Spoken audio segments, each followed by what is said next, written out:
One, two, 1, 2, 3, 4.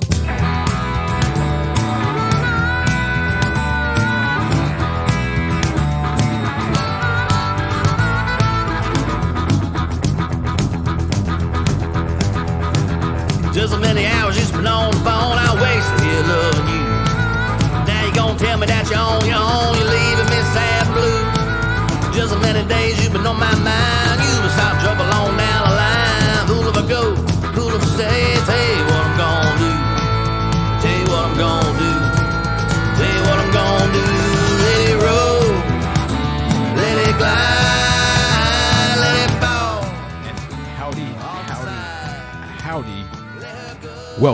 Welcome to the 40th episode of the Clay and Woodrow Show. Episode number 40, and that would be, I didn't know this, but Theron Sapp. Episode Theron Sapp, University of Georgia. That jersey's been retired. And so there's not been many jerseys retired for the University of Georgia. Let me read those out to you. I knew three of these. It would be the three horsemen. I guess there's now a fourth horseman. I don't even know who Theron Sapp is, 1959. He was a fullback, but we had Herschel Walker, Sinkwich, and Trippy. And then episode 40, and I couldn't find Georgia players that had the 40. That's why, because it's been retired. But welcome, Mr. Producer. Thank you. This is our kind of like our Christmas episode. Yeah, Merry Christmas. Good morning, Merry Christmas to you. As we embark upon this, our last show, we would have a show to sneak up on somebody before the new year, but you and I don't do a bunch of planning. I bet people at home find that hard to believe that you and I don't do a bunch of planning. So we're not sure that we'll be back before the new year or not. You just have to, patiently wait to find out the schedule of the Clay and Woodrow Show. Woody, I will say, and we should put up a picture of this or something, but Woody went duck hunting this morning and retrieved, and therefore was wet, and therefore did not come to the Trellis Carpenter building or the Timmy Tooper studio because he was soaking wet and smelled like a... It gets a little drafty up here, so yeah, he might have caught a cold. Yeah, it smelled like a wet dog. So we didn't have Woodrow to come along with us. But first of all, whoop, whoop, our sponsor today. We're getting back. You remember, so we've done some, corporate sponsors, but we've also done some good citizens, just good citizens. Then we went back to corporate. We're going back to good citizens.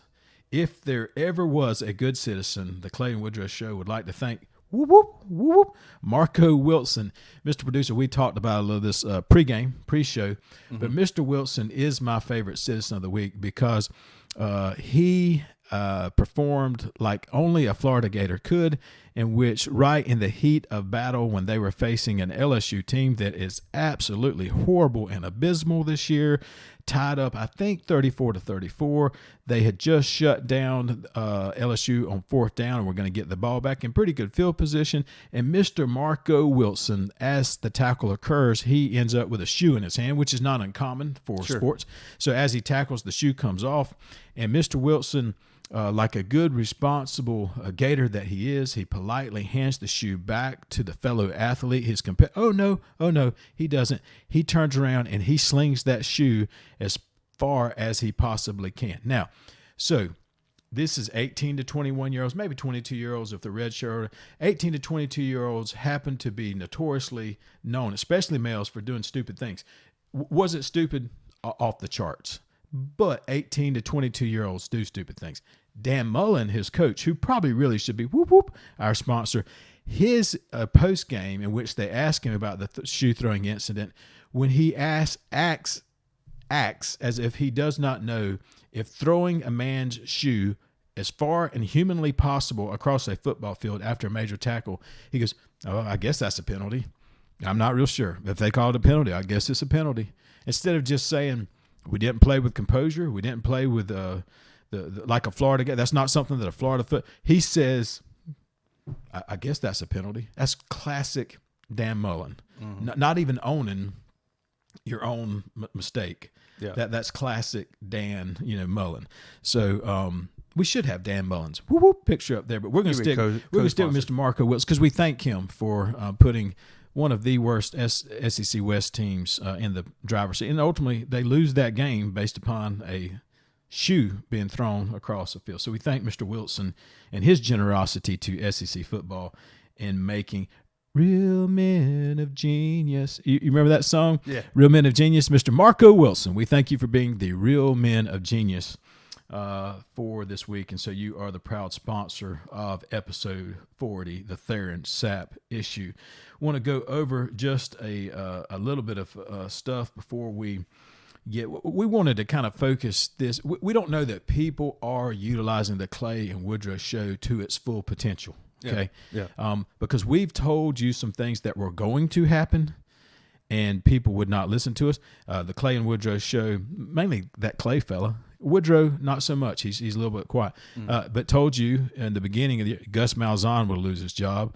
And, of course, the Auburn fans who know more about college football than anyone said, no, he won't, because he has too large of a buyout and it's a COVID year. They're going to give – he just lost his job. By the way, they should hire Kevin Steele. They won't, but they should. Number two, we told you that Will Muschamp was going to lose his job, and he did. Now, I don't know that a lot of people thought that one. The Gus Malzahn was a tougher call for us to make, and we made it, and we were right. We also indicated it as much as we could that Trump would not win, not based upon the fact that he was running against the most incompetent candidate in the history of mankind, but because he could not get out of his own way. We were also correct about that. That's right. But there are people that are still holding out that Trump is going to win. Yes. Foolish. But anyhow, they're still holding out that he's going to win, although even in the Republican states led by Republican governors with Republican secretaries of state said nothing to see here. They still believe he's going to win. Yeah. Can I talk about this? We're going to get off topic for a second. Yeah. Election fraud. Clay. Wait, let me use one. Clay, you saying, Bubba, you don't think no election fraud occurred? Sir, with all due respect, 150 million people voted. Yeah. So I have a pretty sneaky suspicion we didn't get all 150 votes counted correctly, nor have we done so in the history of elections. But rampant fraud has not been proven by the Republican Party. I'm not even saying it didn't exist, but it's not been proven because our judicial system has given us nothing where that has taken place. What rampant, fraud that has not taken place. So, but bless their hearts. Bless their hearts. Mr. Producer, we get frustrated when somebody loses a football game and they blame the officials. Mm-hmm. They say, well, the officials might have caused, maybe a play to go wrong or something to go a little south, or they took 3 points off the board. But then what we say at the end of that, we say, but at the end of the day, if we would have executed our game plan, we would have won. It doesn't matter. Doesn't matter that the coaches called X and we should have called if we would have executed our game plan. So people can understand that for sports, specifically football. Some people can. Yeah. Even people that really don't understand football can understand. But at the end of the day, the refs didn't cause us that game. We should have executed a good game plan. Either we had a game plan and a good one and we didn't execute it, right? Mm-hmm. Or we didn't have a good game plan, so therefore we had nothing to execute. And then the worst of both of those is we didn't have a good game plan, and if we would have had one, we wouldn't have executed anyhow because we're not executioners of anything good. Mm-hmm. Except for the Florida game. That was purely the ref's fault. But see, I'm not talking about football. That was definitely the ref's fault, though. Yeah. You understand? I'm not talking about football anymore, and people won't pick that up. At some point in time, when you lose, you need to look at the execution of the game plan and how poorly it was done. Yes. That's not in our notes. That's just but the Clay and Woodrow show, we predicted this. Now, because my brother watches this show, at least he normally watches this show, he will right now be with those thumbs of his saying, yeah, but Clay was also the one in 2019 that told us that Josh Donaldson was going to be horrible for the Braves. I was wrong on that, okay? I was wrong on that.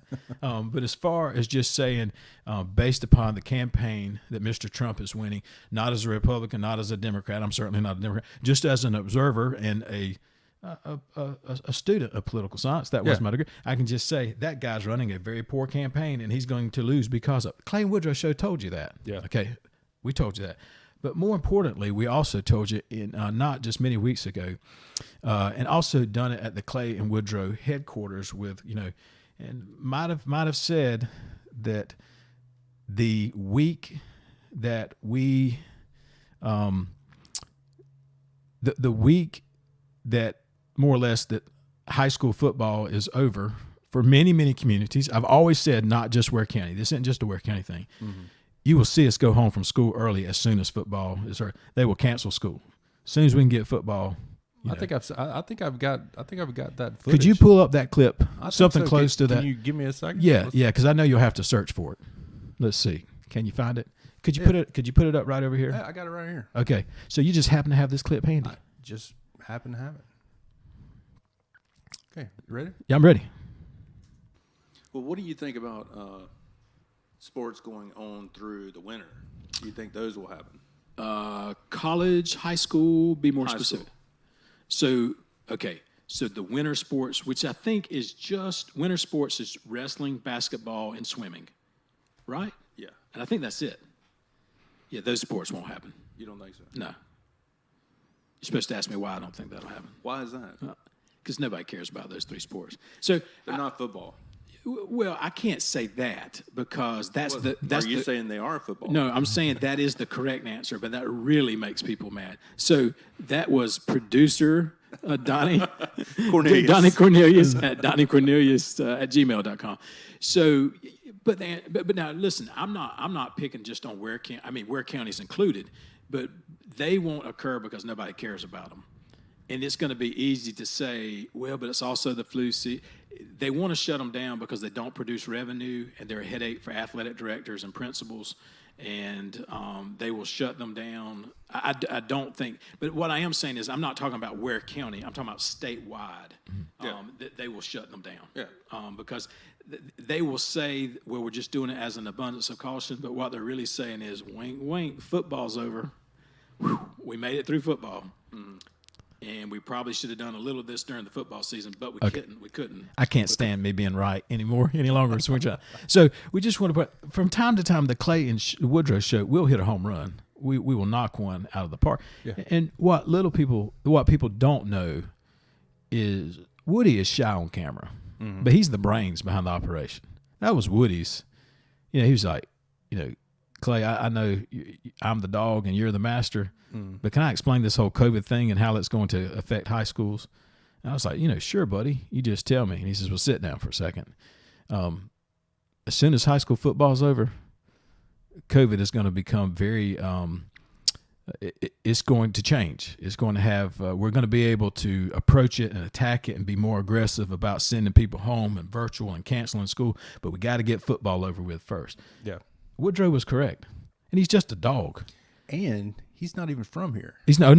He's from Ireland, and he's just like, top of the morning to you. But I've been here long enough to tell you that football. Now, here's what people don't understand. People will say, I don't know people because people don't even watch the show. But if they do, they'll say, Clay, why are you so anti-football? This has nothing to do with football. If I was a football coach, I would be tickled to death. You follow what I'm saying? Mm-hmm. Those coaches have no influence over that. They would be tickled to death that my program and my sport is giving, I'm going to call preferential treat. Forgive me. That is very, very, but preferential treatment is not the word that I want to say because it's going to sting a little much. But can I tell you something? It's exactly what I'm trying to say. We do receive preferential, but football coaches can't help that. They didn't, they don't control that. Leadership controls that. And and let me say this, as a community, we expect that out of our leadership. And so now that football is over, the Clay and Woodrow show was right. Now, I will tell you, folks around the Oval Office said, Clay, you made this prediction and said that, the school system, that the week after, I didn't know when it would happen because I didn't know how far we would go in the playoffs. And we went very far. Mm-hmm. And so as that next week approached, folks around the old office around here at the Trellis Carpenter building said, Clay, when's this prediction coming through? And sure enough, here comes the message from Little Rock, Arkansas. We're shutting her down. Yeah. The very next week. So the Clay and Woodrow, like, you remember Swami? Like, could predict things? Or on Johnny Carson, Karnak. Yeah. I'm the next, it's really Woody. Woody's the mastermind behind it. Right. But shut her down. And you might say, Clay, that has nothing to do with winter sport. Yeah, it does. Shut those down too. So, wrestling tournaments, not going to them. So we are going to check in to see if in January, if we can attend, wrestling. So we've just shut her down, landed that plane. COVID now. I love that sound. You see me? All right. So And at the end of the day, you might say, Clay, you seem bummed out about it. I'm not bummed out about it because I knew it was going to happen. Yeah. I was prepared for it. You were prepared. And I prepared the listeners, the viewers. Woody prepared you. Woody prepared me. I prepared the listeners. Yeah. And you, thank you. And thank you for so quickly getting that pulled up and everything. Can we move on? As always, we're so good with our transitions. Other things that we have told you that are just going to be dead on, Mr. Producer, that chain link fence at Monroe Park. Yeah. It looks fantastic. It looks so good. And as it ages, what's the word when what's the natural word when like metal ages? What's that? Rust? No. No. And it, like, Oxidation. Yeah. Oxidation? No, because I'm a redneck and I'm public school education. I know the close to the word, and you'll have to look up. It's not patine. It's what's the word I'm looking for? I think it is patine. Is it patine? Yeah, they do it on cars. Yeah, now. yeah, a natural kind of. Oh, when that and it begins to slouch over a little bit and has the weeds growing through it. Oh yeah. Ooh, that thing. So it's a curve at the bottom. Oh yeah, the curve at the bottom, whereas the lawnmower wheel has run into it and hit it repeated time. Yeah. Man, it looks good, and it's only going to look better. It's going to look sweet. It's going to appreciate over time. It is going to appreciate. It will be flawless. And as far, because we know if one thing local and city government is famous for, it's upkeep. You hear what I'm saying? Yeah. Do you feel the yarn that I'm spinning? I don't know if that's right, but you know what I'm trying to say. Yeah, I do. Do you feel the groove that I'm putting out? Is when I think of local governments, I think upkeep. Beautiful, beautiful upkeep. And that chain link fence just running down, man, it looks good. It's really maintenance free. Yeah. And if you really think about it. Yeah. Yeah. No maintenance involved whatsoever. So a real good look over in Monroe Park. And certainly we're supportive of that. Other things that we predicted is, well, we didn't predict this, but we have such an impact on the media wave, just media in general, social media. When we had our concerns about the comfort of the ride of Jeeps, Yeah. did you see the Jeep stock Oh, plummeted. torpedoed? It's terrible. Yeah, they had to get on CNBC and just like, listen, don't pay attention to those guys on the Clay and Woodrow show, that kind of stuff. And did you see the guy when he was doing the interview for Jeep and he was saying like our cars are as comfortable as, and they couldn't keep his head on camera because there's no suspension system in a Jeep. And then the other thing is not as something that we predicted, but we are trying to educate people. So I was by my dad's office the other day, and he was just like furious with me. He's like, "You're disowned." I was just like, and I didn't know my dad was a listener of the Clay and Woodrow show, and he did say like, "Well, don't get carried away. Like episode 30 through 39 is all I've listened to." So he tried to humble me a little bit. Yeah. This is episode 40, so I'm hoping he's going to catch this. I was just tickled to death that he had watched any of them. And he goes, but I'm not watching anymore because you angered me in the last. And I said, oh, I know what it is. It's Larry Munson. Yeah. So I said, is it the Larry Munson thing? He's like, well, I could get over that. But Jimmy Buffett, so he got really angry about Jimmy Buffett. Yeah, so that angered him more than the so we lost a listener over that, and it's my own family. So I did want to make note of that as well. Now, the last thing is, and we are horrible at transitions, and this is probably our show format does not lend itself very well for this because we're going to now transition to a serious note, and I don't know how to do that particularly well. So we can like fade, back. But on a serious note, do want to say and just kind of talk to the folks at home that do listen and stay to this long into the program.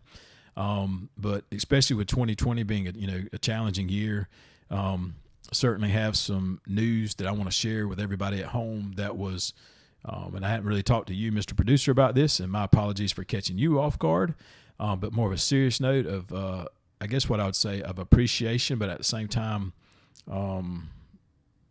I guess you'd say rather life-changing. And so I want to share that with folks that are at home. I've already shared this with my family, so I obviously would do this first, but it is pivotal news. But the other day on I-75, I went by a place called Bucc-ee's.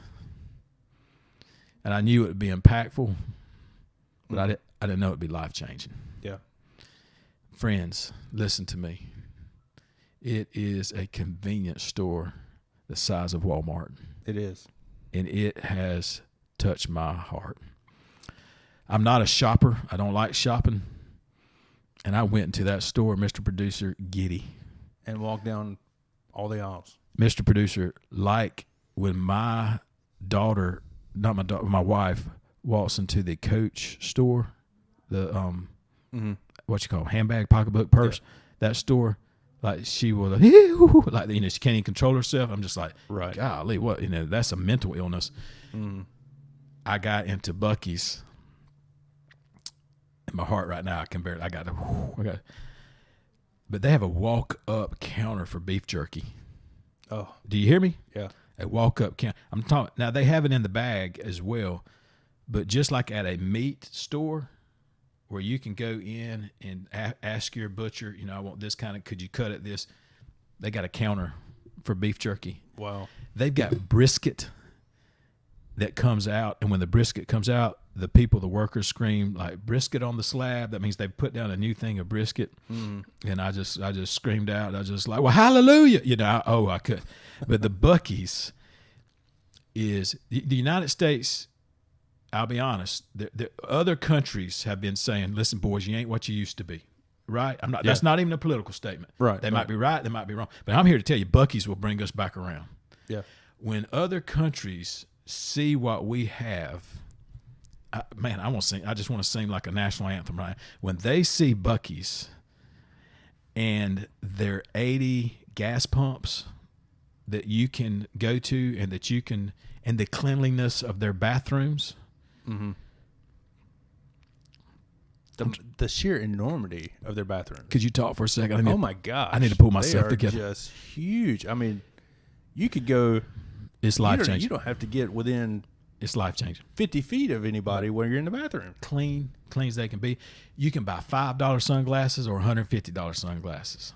You can buy a regular cooler, or you can buy a Yeti cooler. They've got a fudge bar where you can go hand pick out the fudge that you want. They give you free little. I used to have my little Buc-ee's things. I'll be honest, they just taste like corn pops. I don't know quite know, but everybody's big on. They got popcorn stations, hot dog stations, coffee stations.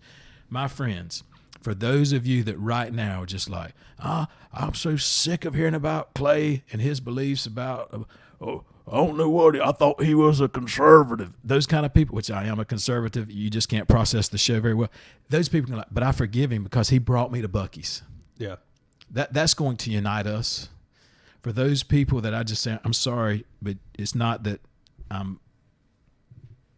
hurt you in some kind of way. They're going to be like, Mr. Clay, Buc-ee's brought me back to you. You know, me getting people into Buc-ee's is going to be our 2021, mission. Now, we should be also leading people to Christ. That would be also our responsibility. Sure. That's number one. Yeah. Buc-ee's don't get carried away. That's still number one. Yeah. But at number two, I'm getting people to Buc-ee's. Why not? I'm getting people to Buc-ee's. That store, is a life changer. And Warner Robins, Georgia, I will consider moving to Warner Robins just to be closer to a Buc-ee's. I now travel differently to Atlanta. I used to go through Dublin and cut up to 16, go over to Macon. Yeah. That ain't happening. No, I'm going to Buc-ee's. If I go to Douglas, Georgia, I'm going to go by way of Warner Robins to come back down to Buc-ee's is a difference maker for America. Anything you got? How can I compare to that? Thank you. That's the right answer. So Buc-ee's. Yeah, we're going to end on Buc-ee's because it will change this country. There's no racial divide. I got to keep going for it. There's no racial divide at Buc-ee's. We all love one another at Buc-ee's. If you want your beef jerky teriyaki and I want mine maple, we're fine at the same counter. We kept our distance, but we made eye contact. And I was just like, man, I'm on the same wavelength with you at Buc-ee's. Yeah. I think the person down that was getting the teriyaki was a Democrat. I think so. Probably. But you know what brought us together? Beef jerky. That's right. At Buc-ee's. That's right. And I could, I gave them the. And clean restrooms. And clean restrooms. We can all get behind that. Everybody. We can all get behind clean restrooms. You've been on the trip for 3 or 4 hours, you need to stretch your legs. You don't want to go into a bathroom that as soon as you walk in, you feel like you've just walked into a sewage plant. Yeah. At Buc-ee's, smells like roses. It's amazing. And my experience, and I've experienced Buc-ee's before in another state. Oh, God bless you. So there were people cleaning in the bathroom. Oh, yeah. As I was there. Yeah. It was happening. Yeah. Real time. He's just like, this is how the other half of the people live. And I didn't know it until I came encountered with, like, people like me and you, Mr. Producer. What minute mark are we on? I know I've gone to, what minute mark are we on? We're about 24. Oh, yeah. So let me tell you something. People like me and you, wouldn't you say we're just Joe citizens? That's We're right. average. Absolutely. You and I, we're never going into a Ritz-Carlton. No. We don't really know we think a Ritz is a cracker, okay? Yeah. And so we don't know how the other people out there live. And this was a taste of it. Yeah.